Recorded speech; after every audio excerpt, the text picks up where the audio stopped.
afternoon. My name is Dave Norton from Discovering New England History. This will be part 2 of what we call the immigration story, the steamer trunk.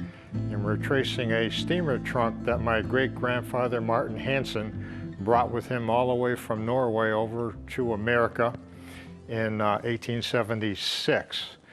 And it just kind of shows you what you can do. It's a kind of a genealogy story too. I'm tracing all the history, and I'm tracing the route. And you can see this is another way to show your family genealogy. So we'll go to the next slide. And this is a great sketch. This is in Liverpool. So now the trunk, as from prior episodes, we left Norway, across the North Sea, landed in Hull, England, on the eastern shore of England. And we took a train across England, and now we're in Liverpool. And that's quite a building there. You can see that building right there, and it's the custom house at the in Liverpool. We'll go to the next slide. And we'll check out the next slide. There we go. The custom house. There's another. This is an actual photograph of that same custom house. Now what I tried to do is I tried to search on the internet to see if it was still there today, like I did with some of the other famous buildings, because it's, you know, it's very interesting in architecture, whatever. And after quite a bit of research, I found out that it no longer exists. It was completely destroyed during World War II by a whole series of German bomber raids. So we'll go to the next slide. And this is a famous painting. And this is the Liverpool Dock in 1876. And kind of at night, kind of overcast. You can see all the shops there. You can see all the ships lined up on the left. So you can imagine Martin Hansen now. He's on the dock. He's got his trunk, and he's probably stopping over there in some of the probably the local bar rooms or whatever. And he's waiting to get his ship to go across the Atlantic Ocean. So we'll go to the next slide. And this is the photograph actually taken back in time. It's actually a dry dock. You can see where they've got a ship there, and they've got it, they took the water out, and they got it suspended here, and they can do the work on it. They do a lot of repairing a ship here. This was one of the largest, if not the largest, port back in 1876 in the world, Liverpool, England. So we'll go to the next slide. And this was kind of interesting. This is a poster. They had a lot of these posters around Liverpool, and had a lot of these posters throughout England. This is called the Inman line. And you can see it's detailed here, the Royal United States Mail Steamers. And you can see the ship right there. The idea is to attract people to go take the steamers, go across the Atlantic Ocean all the way to America. And that's quite a bit of history right there. Very, very interesting. We'll go to the next slide. And this is a sketch. I particularly like this one. It's called the Departure from Liverpool. Now, the destination here for the Norwegians is Nova Scotia. And my daughter did all the genealogy, and of course she sort of hit a roadblock. You know, she figured everybody came from in through Ellis Island in New York, and so she contacted them, and she went through all of that, and she couldn't find any record at all, records after records of any Martin Hansen that came in through Ellis Island. So for many years she stopped her research. Then as I put together this show, I said, now wait a minute here. What I looked at and I found is that all the Norwegians, they came only one way to come from Norway over to America, which is good, because if you find out there's several different ways with doing your research, you'll never know exactly which way it was. You'll just assume one and say that's where your great-grandfather came through. So this was the only way that they came over. And that's a great picture showing the departure for the America. We'll go to the next slide. And across the Atlantic Ocean. Now the trip was, once again, this is really harrowing. Once again, you don't have any weather reports. And you can imagine all these Norwegians over a period of 6 or 7 years, 900,000 actually emigrated to the United States. And that's it. They just came right through, train across England into Liverpool. The next ship had you on it, and away you went. And the next ship would come on, and you'd fill that ship up, and away you went. You had no idea any storms, what the weather was, and the entire journey took 2 weeks. And if you notice real careful here on the picture here, you see all the sails on this ship. And also see in the middle, you've got 2 stacks for the steam engines. And this is right on the history of changing technologies, where now you've got steamers and you also have sails. So actually they, it's sort of a backup system. They weren't too certain how well the steam engine technology was going to work, so they had sails also as the backup. They weren't ready to go without any sails, and I guess entirely depend on the steam power. So that's kind of an interesting painting. We'll go to the next one. And these actually called, it was a Norwegian website, actually called, that's how they dressed, that's how they came over all by themselves, and they were only allowed 1 steamer trunk for all their possessions. And you can see below decks, there they got all the bunks piled one on top of the other as far as you could see. Everything was very cramped for a 2-week journey across to America. So we'll go to the next slide. And what do you do? Once again, there's no no cell phones, no radios, no certainly no televisions. What do you do? So here, I guess it was a nice sunny day. It's a picture of the Norwegians on the deck of the ship. There's a fellow over there on the right. Look, maybe he's playing an organ grinder or something like that, and they're actually dancing on the deck. You had to do something so to make, get rid of the boredom of the long trip, whatever. And all they basically did was sit on benches, and that's it. You're at the mercy of where the ship goes and the mercy of the weather. We'll go to the next slide. And that's quite a shot there. That's a very, very famous painting. You can see the ship, how it's hitting all the waves, and you can see what they had to face there. It was not that, certainly not a typical, as we know today, cruise ship journey across the Atlantic Ocean in 1876. So we'll go to the next picture. I went together, I put together this map here just to show the route that the Norwegians came. And they came across, of course, from England, across the Atlantic Ocean. You can see on the right side there. And they stopped here at Halifax, Nova Scotia. And then from there, actually the Norwegians split up there. Typically half of the Norwegians that came over, probably of the 900,000 that is recorded in history, went north and then came down and through the Great Lakes and settled in the Midwest. There's a lot of Scandinavian folks down in the Midwest, and that's how they came across. And the other half went south, which is my great-grandfather went, Martin Hansen, all the way, and they docked in Boston, and they settled in the New England area. And so I have that pretty much squared away, is exactly how the route came. And you notice they did not go to Ellis Island in 1876. And also that was a good time to go, because if you remember, in 1865 the Civil War was now over, and there wasn't a lot of immigration to the United States back then. And after the Civil War was over, a lot of folks over in Europe, that's when a lot of folks came over. So we'll go to the next slide. And here's a picture, photograph, Halifax, Nova Scotia. That's what it looked like back in the day. So you can imagine the trunk, docking there and taking it off on the boat in Nova Scotia. I'll go to the next picture. And this coin here, there's quite a story here. 1854. It's minted in New Brunswick, and you can see it's got your typical sailing ship on the back side.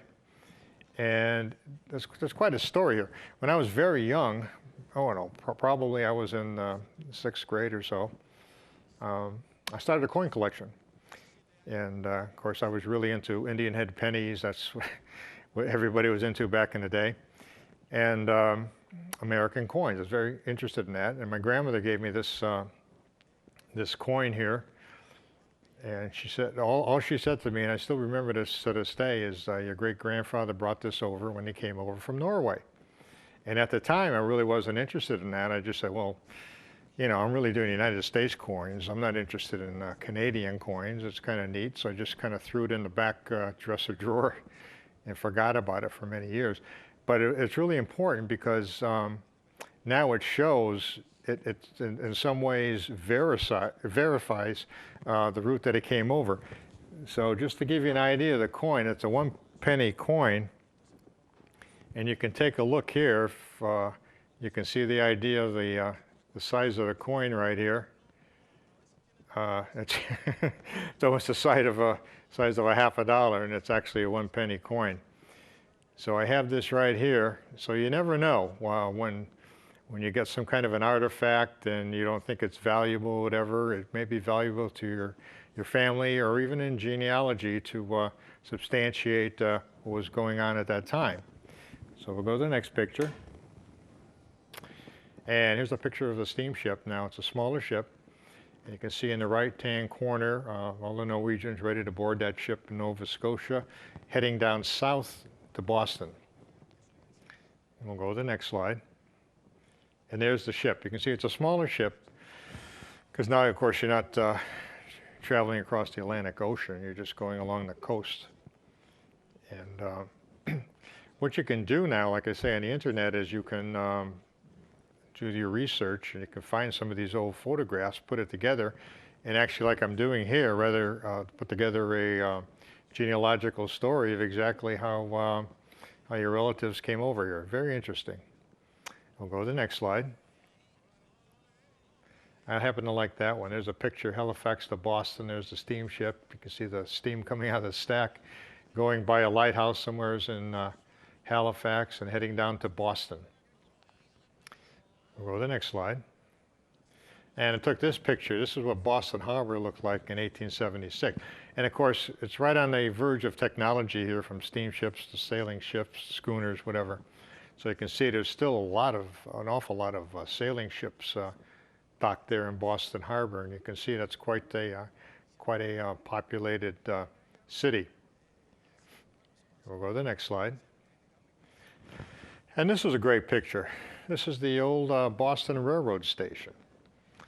And that's, of course, certainly right in Boston. You can imagine the trunk now. We took it off the ship, and we're trying to figure out how we got where my grandmother was born in Palmer, Massachusetts, how this all fit together.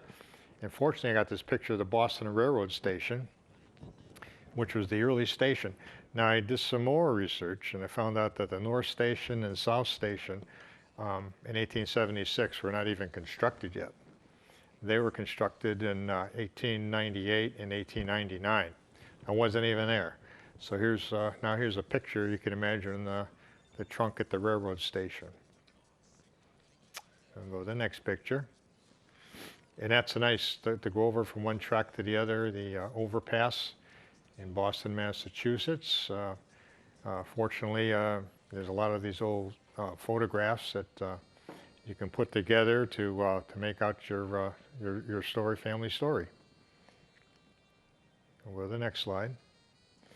And once again, this is a postcard.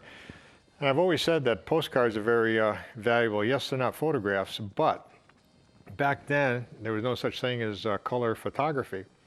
But in the postcards, they had the paintings or pictures, and they put the colors that would actually were back in the day.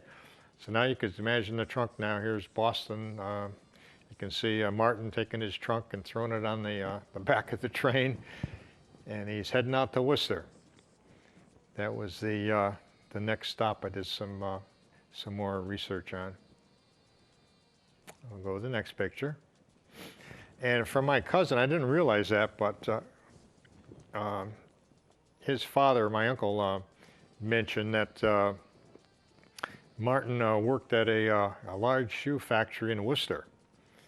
And I said, oh, that's interesting. I've got to find this. Now here's part of the story, because from Boston, I wondered exactly where he went. And of course, he was a tool and die maker, 33 years old, single. And so he had a lot of trade skills. And this is the largest, one of the largest shoe factories in New England, and they shipped their shoes all over the world back then. Very important. And the building is still there. That's pictured today, what it looks like. And so here's another important part of our family history. So we'll go to the next slide. And these are the type of boots they had in 1876. Men's boots on the, probably in the right and the left, and a woman's boot in the center. And you can see there's a lot involved in there, certainly with the leather, and certainly with, they did actually get involved in some rubber type soles. It was quite a place. Now, got to remember all these people coming over from Europe, and that's where they got their shoes. We'll go to the next slide. And here's another postcard. So what happened, it looks like he, from what I understand, he ended up in Palmer, Massachusetts. Now, how did that work? Well, here's a postcard showing the train. Once again, the trunk he packed up, he left Worcester. And this train went straight to Palmer, Massachusetts. And there was a main railroad line from Worcester to Palmer. So we'll go to the next slide. And this is a great photo. This is the actual railroad station in Palmer. And back then, that railroad station was the second largest railroad depot in all of Massachusetts, if not New England. All the trains coming from the north, south, east, and west, they all passed through Palmer. And so and back then, that was the transportation. It was either horses or trains. That's it. So that makes sense in how the trunk got around and how my great-grandfather got around. So we'll go to the next slide. And that's a station, what it looks like today. And they completely renovated it. You can see there's a trunk there on the platform. And it's quite, I'll have to visit that probably this summer. I'm very interested in that right now. But that's the station today. So they preserved that historical railroad station. And we'll go to the next slide. And this slide is very interesting because it shows it gives you a kind of cross section of all the typical trunks that were used then. And you can see how they stacked them all together. And certainly the one that's in the center, stacked on end, has certainly the same colors and almost the same metal casing that the one that I had. So that's how they just piled them all right in there, and then you would pick up probably another train or whatever and continue on your journey. We'll go to the next slide. Now, this is a typical house which I got of in that period, 1870s, in Palmer. Unfortunately, I don't have the exact address of the house where Martin ended up living. All it said his address was in Palmer, Massachusetts. So this is a typical house. So somewhere there, I'll do some more research and try to find that out. But he settled there for a while. We'll go to the next slide. Now, in the genealogy, places to search, we covered all of this, but in this particular case in Palmer, my daughter got involved and she wanted to know more about Palmer, Massachusetts, because that's where my grandmother was born. And she contacted the records in the town halls there in Palmer, and also the state archives, just to give you an idea what the document would look like. So we'll go to the next slide. And that's the certificate of birth of my grandmother, Sophie Hansen, Palmer, Massachusetts. And you can see it's from the Commonwealth of Massachusetts. It got the signature on. That's a typical document you can get. If you do your research, contact some of these towns or the state, and they will tell you, probably charge you a small fee, maybe just maybe $10 or so, and you can get the actual documents which you need. And it provides a lot of information because, for instance, she was interested in my grandmother, which is great, but they also show the names of her parents on there and the address and exactly where they worked. So and you can see on there they came from Norway. It's already right on the record. So that's an important document you can do when you get your genealogical research. So we'll go to the next slide. And once again, I've never been to Palmer. I wonder what it looked like. And here's a picture of downtown in Palmer, Massachusetts. That's what it looked like back in 1876. We'll go to the next slide. And this one here, I searched long and hard, but I finally found it because on the records that my daughter got said he was employed at the Palmer Wire Company, and that's the Palmer Wire Company in Palmer, Massachusetts, where they made copper wire because now electricity was really taking off in our country. We'll go to the next slide. Here's a picture of the Palmer Wire Mill. You can see down the bottom of your screen they have all these coils of copper, and they do all this wire drawing where they take the coils of copper rod and they draw it down to smaller strands, and they twist it all together, and they make a lot of your copper wires. It was quite an operation back then in Palmer, Massachusetts. So we'll go to the next slide. And here's the front office in the Palmer. So it's really interesting. It's something you never know what you find out when you do the research. Now here's probably my great-grandfather probably walked in and out of that office. Who knows? But it just gives you an idea of what was involved. Actually, what they wore, the bow ties and whatever. It's quite interesting. I don't. That's the latest in technology. They had typewriters, and that was about it. So we'll go to the next picture. Now, from Palmer, we know that the family moved to New Haven, Connecticut. Once again, we've got a picture of the train heading down south to New Haven, Connecticut. And we'll go to the next picture. And I traced the route here so you can see what we're doing. You can see up in Boston, up on the sort of the middle to the right. That's where the ship came in, all the way from Halifax. They docked there, and then he took a train at some point and ended up in Worcester at the shoe factory where he worked for several years. And from there, he took the train over to Palmer, Massachusetts, and which was a large railroad hub back in the day. And then from there, he moved his family.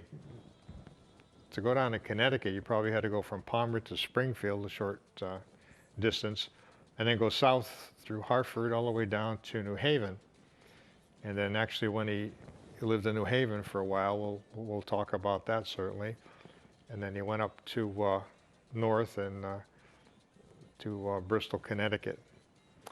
So that's the route we're tracing this steamer trunk. We'll go to the next slide.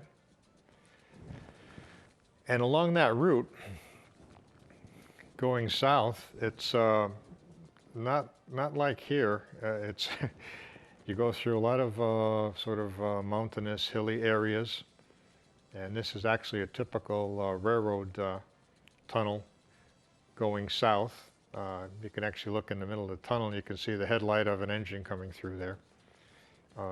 So it was quite a trip now, going from Palmer, Massachusetts, all the way down to New Haven. And once again, the trunk is on board the train, and we're heading south. So we'll go to the next slide. And of course, back then, you had steam trains, and what they had to do, they had to go along from town to town. And a lot of the towns, certainly, they didn't have these large railroad stations, different stops all they had was I guess we call them railroad depots like we have there on the right, where the train would stop or it would bypass right through to the next stop. But they had it all figured out exactly where you needed supplies for the steam engines. So you can take a look in the center there. You can see this train has stopped along the tracks, and you can see there's a cylindrical tower, and that's all for water. Steam engines had to stop, take on water.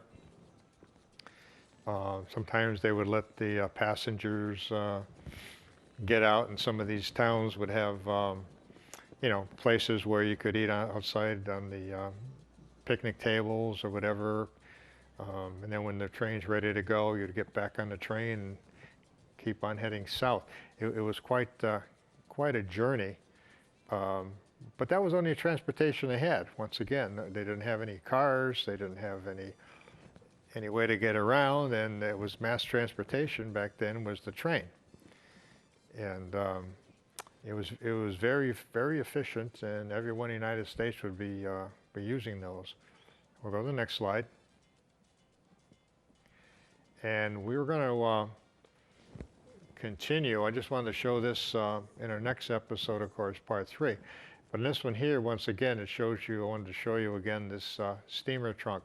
What I decided to do is, instead of tracing the genealogy on a family tree and where everyone is, I decided to make the story basically on the steamer trunk to see how that actually came through. And it's kind of an interesting way to present that to your family in terms of a slideshow, if you want to develop and put it together. And the point I'm trying to make is if you have a lot of famous people in your family, it's easy.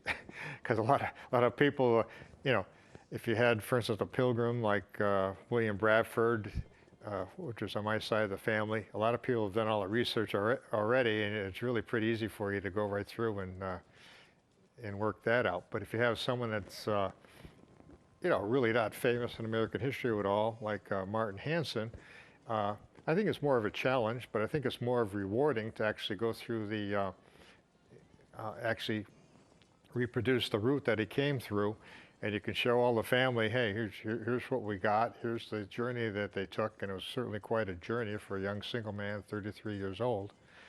And it's a part of our family history, and it's a part of New England history. So once again, it's Dave Norton. Have a good afternoon.